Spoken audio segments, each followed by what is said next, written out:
नशिस्तों के हवाले से अदालत का फैसला आने के बाद पाकिस्तान मुस्लिम लीग नून ने लाएअमल तैयार कर लिया है कि किस तरह से पाकिस्तान तहरीक इंसाफ को असम्बली में आने से रोका जाए।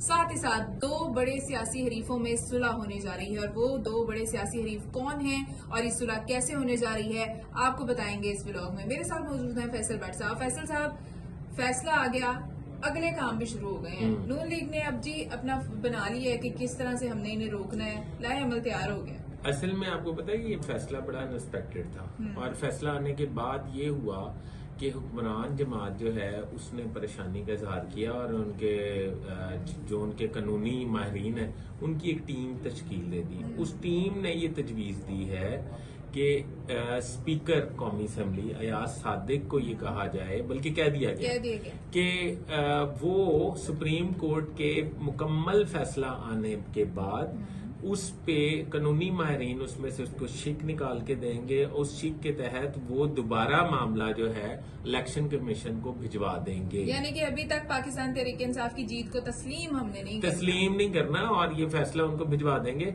और ये फैसला अगर उनके पास चला गया इलेक्शन कमीशन के तो फिर आपको बताइए इलेक्शन कमीशन तो पहले ही जो कर रही है हमने देखा ही है। ये सारा रायता ही फैलाया हुआ इलेक्शन कमीशन का था, जिससे कोई पूछने वाला ही नहीं है। तो अब आप क्या चाहते हैं इलेक्शन कमीशन को अभी भी कोई ना पूछे? क्या कहते हैं? इलेक्शन कमीशन जो है वो आपको पता है कि इस वक्त मुकद्दस गाय हैं और इलेक्शन कमीशन को इसलिए नहीं पूछा जा सकता कि इलेक्शन कमीशन जिन इशारों पे चल रहे हैं या जिन मामलात पे जिस एजेंडे पे चल रहे हैं वो अब आपको समझ आ गया। और मैं ये समझता हूँ कि इस फैसले के बाद मजीद इंतशार का खदशा है और लगता ये है कि एस्टेब्लिशमेंट और पीटीआई में मुहाजरे ज्यादा बढ़ेगी। और सुलह भी तो कहीं होने जा रही है। अगर ये मुहाजरे होती भी है तो वो सुलह होने जा रही है। सुलह आपको पता है फिलहाल 2-3 दिन पहले लाहौर में एक बड़ी सियासी शख्सियत जो सुप्रीम कमांडर हैं आसिफ अली जरदारी, वो तशरीफ लाए थे और उन्होंने ये कहा है कि जो है हुकूमत गिराना भी जानता हूँ और बनाना भी जानता हूँ। वो अलग बात है कि वो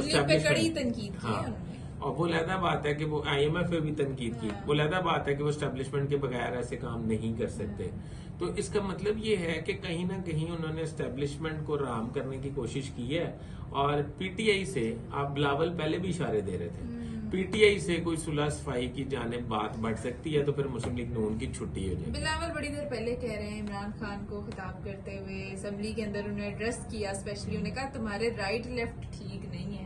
मुझे ऐसा लगता है तुम्हारे राइट लेफ्ट ठीक है, खुद तो नहीं राइट लेफ्ट बनना चाह रहे इमरान खान के। नहीं, मुझे तो लगता है कि ये ऐसा आ रहा है और कोई फार्मूला भी ज़ेरे गौर है जिसमें ये कहा जा रहा है, सुनने में ये आ रहा है, जरूरी नहीं इम्प्लीमेंट हो, सुनने में ये आ रहा है कि बिलावल भुट्टो जरदारी जो हैं वो प्राइम मिनिस्टर बनना चाहते हैं रातों रात। अच्छा, और तो उसके लिए मुस्लिम लीग नून तो नहीं कर रहा। इसके लिए डीजल की भी जरूरत पड़ेगी।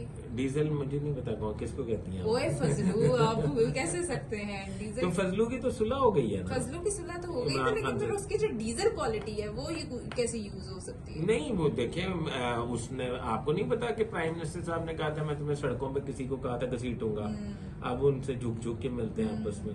तो वो उनकी सियासत में चलता रहता है ना, सियासत में चलता रहता है। ये ऐसे ही करते हैं, बस ऐसे ही करते हैं जी। ये अब आपको हमने इस व्लॉग में बता दिया है कि होने जा रहा है बड़ा इंतशार, जो कि वैसे अच्छी बात नहीं है, लेकिन क्योंकि हमने एक दूसरे की जीत को तस्लीम नहीं करना होता, शुरू से हमारी सियासत ही ये है कि हमने एक दूसरे की जीत को तस्लीम नहीं करना है। इसलिए अब देखते हैं कि ये अब लड़ाई झगड़ा किस तरफ को जाता है और किस तरह से पाकिस्तान तहरीक इंसाफ को रोका जाएगा।